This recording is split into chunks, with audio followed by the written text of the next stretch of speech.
Hi friends, ఈరోజు నేను పప్పుచారు ఎలా చేయాలో ప్రిపేర్ చేసి చూపిస్తున్నాను. చూడండి, ముందుగా కందిపప్పును బాగా కుక్కర్లో ఉడకబెట్టుకొని ఇలాగా పేస్ట్లా చేసుకోండి.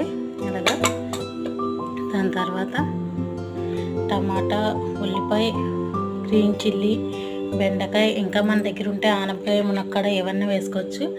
ఇలాగ ఇందులో యాడ్ చేయండి ఇది. అలాగే కొంచెం కరివేపాకు,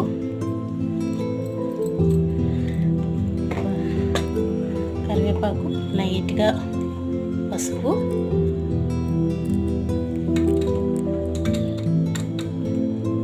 కొంచెం కారం,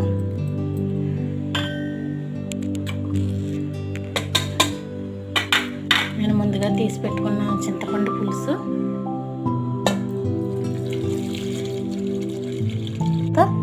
తాలింపు వేసుకున్నట్టయితే చాలా కమ్మగా, చాలా టేస్టీగా ఉంటుంది.